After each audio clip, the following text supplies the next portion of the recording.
Below E-deck, the water does not roar. It whispers. It threads beneath cabin doors with the patience of something that has already won. Cold enough to burn, salt water mixing with coal dust and engine grease. At 28 degrees Fahrenheit, the North Atlantic does not feel like water at all. It feels like a blade drawn across bare skin, a cold so absolute it stops the lungs before the mind can name what is happening. In the lowest passenger berths of the largest moving object ever built by human hands, families are waking. Not to an alarm. Not to an announcement in any of the dozen languages they speak, but to the cant of the floor beneath their bunks, to the groan of steel being asked to hold back an ocean it was never designed to resist, and to the slowly dawning knowledge that something has gone terribly, irreversibly wrong. It is just past midnight on April 15th, 1912. 40 minutes ago, an iceberg opened a series of ruptures along the starboard hull. The ship's designer already knows what no one else wants to believe. For the 710 men, women, and children of third class, the emigrants, the laborers, the families who sold everything for a ticket to a new life, the way up is not a staircase. It is a maze.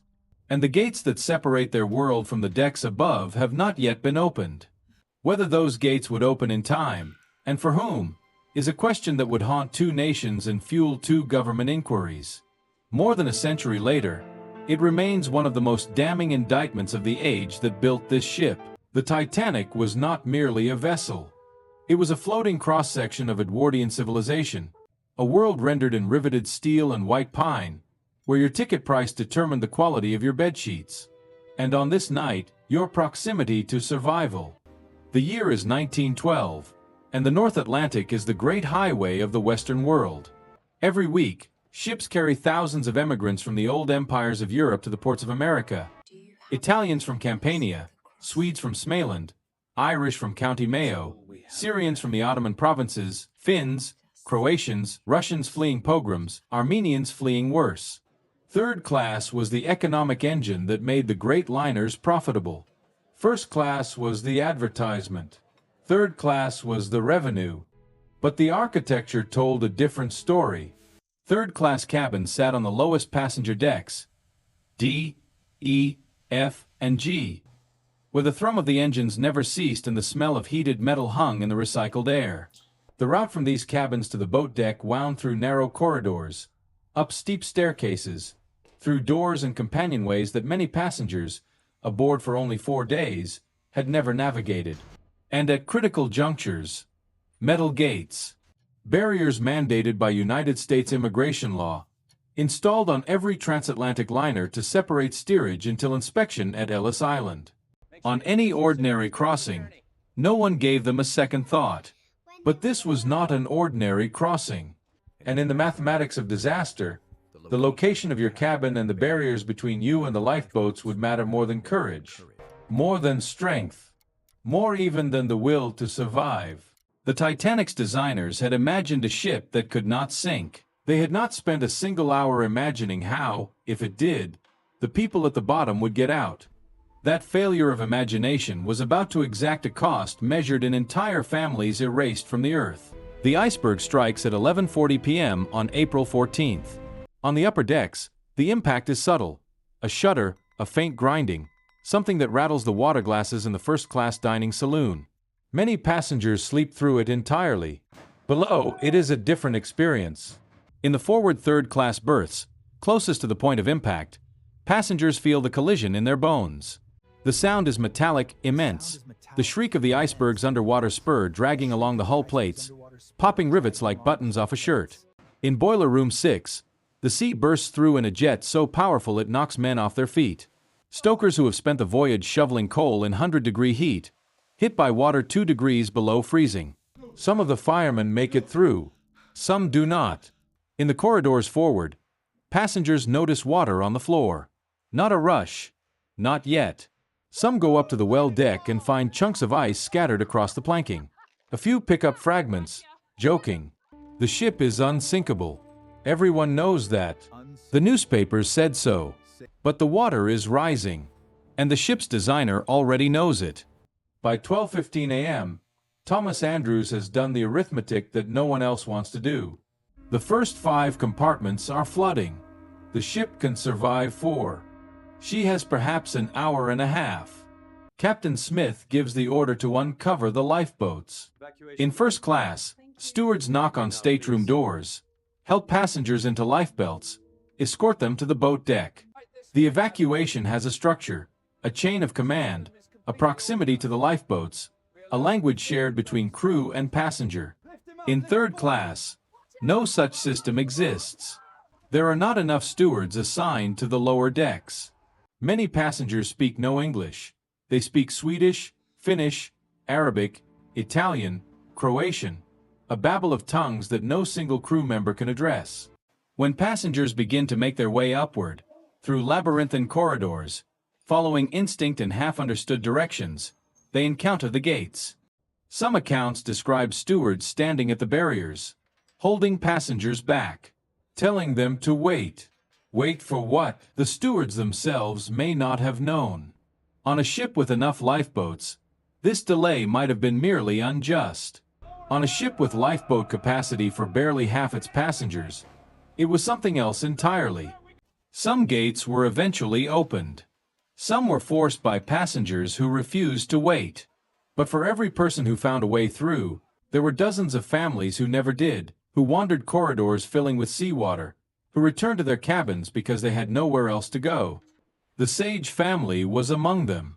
John and Annie Sage, traveling with their 9 children from Peterborough to a pecan farm in Jacksonville, Florida. 11 souls. The largest family aboard the Titanic. Not one survived. By 1:30 a.m., the bow is visibly submerged. On the boat deck, lifeboats are being launched with empty seats. Lifeboat 1 departs with 12 people in a vessel designed for 40. The mathematics of this night are already criminal, and they are about to become worse. Below, third-class passengers who have reached the aft well deck find themselves stopped by another barrier, this one separating them from the route to the boats. But it is late. Desperately, unforgivably late. Most of the lifeboats are gone. There is a ship on the horizon. Passengers can see her lights. Static and maddening.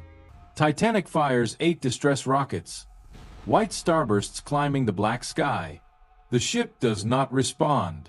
She is the Californian, her wireless operator asleep, her watch officers debating what the rockets might mean. At 2:05 a.m., the last lifeboat pulls away. More than 1,500 people remain aboard. Rhoda Abbott, a third-class passenger returning to America with her 2 teenage sons, has made it to the open deck. But there are no boats left. The stern rises grotesquely into the night sky, the enormous propellers lifting clear of the water. She jumps into the sea with both boys clinging to her. She will be pulled, barely alive, into a swamped collapsible. Her sons, somewhere in the darkness behind her, will not. At 2:20 a.m., the Titanic breaks apart and plunges beneath the surface. Then comes a sound worse than the breaking. 1,500 people in a freezing sea, crying out in the dark. The Carpathia will not arrive until 4 a.m. By then, the sea is quiet.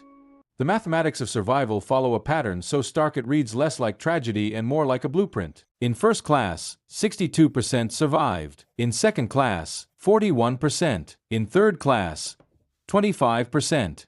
Among third-class children, roughly 1 in 3. In first class, all but 1 child was saved. These numbers are not the result of cowardice or chaos alone. They are the product of architecture. The Titanic was designed as a vessel of segregation. Not the segregation of malice, but the segregation of assumption.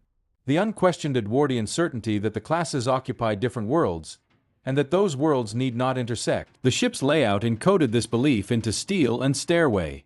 Geography was destiny. It has always been destiny. The same principle that determines who lives on the floodplain and who lives on the hill. The quiet sorting of human beings by proximity to the exit. But the architecture was only the visible expression of a deeper failure. The Board of Trade regulations governing lifeboat capacity had not been updated since 1894. The rules required lifeboats for 962 people on vessels of 10,000 tons or more. The Titanic displaced over 46,000. The regulations did not scale. Nobody revised them because nobody believed they would be needed. The ships were getting bigger. Bigger meant safer. Questioning that assumption would have meant questioning an era that believed in progress the way earlier centuries believed in God. Alexander Carlisle, one of the original designers, proposed davits for 48 lifeboats, enough for everyone. The proposal was overruled. The additional boats would have cluttered the first-class promenade. The logic is always the same. The worst-case scenario deemed too costly to prepare for, too improbable to justify, too uncomfortable for those who would have to look at the extra lifeboats from their deck chairs, until the iceberg appears. And when it does, the consequences flow downward, along the same gradients of class and access that shaped the structure before anyone imagined it would be tested. 2 government inquiries condemned the failures. Survivor testimony about the gates contradicted official conclusions directly and repeatedly. Reforms followed. The International Convention for the Safety of Life at Sea, ratified in 1914, mandated lifeboat capacity for every person aboard. The regulations changed. The underlying architecture, the assumption that some lives are structurally closer to the lifeboats than others, proved far more durable than any statute. The Titanic lies today in 2 pieces on the floor of the North Atlantic, 12,500 feet beneath the surface. In a darkness so complete the wreck was not located until 1985. Iron-eating bacteria are consuming what remains. Within this century, the largest ship of its age will be reduced to a stain on the abyssal plain. Around the wreck, scattered across a debris field half a mile wide, lie the remnants of the lives that went down with her. Shoes, hundreds of pairs, rest on the sediment, preserving the outline of bodies long since consumed by the deep. Cups, bottles, a porcelain head from a child's doll. There are no first-class or third-class sections on the ocean floor. The debris is mingled, democratized at last by the democracy of depth and pressure and time. But that is not justice. That is only physics. What the Titanic reveals is not that ships sink, or that icebergs are dangerous. It reveals that the systems we build in calm water are the systems we drown in. That the gates we install for administrative tidiness become, in the hour of crisis, the architecture of who lives and who dies.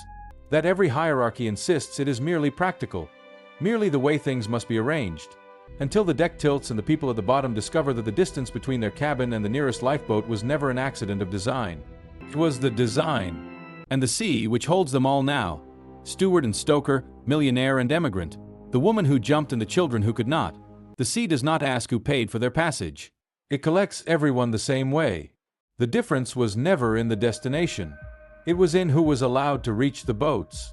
If this journey through time captured your imagination, smash that like button and subscribe for more historical deep dives. Every like helps our channel grow, and every subscription brings you closer to our next destination.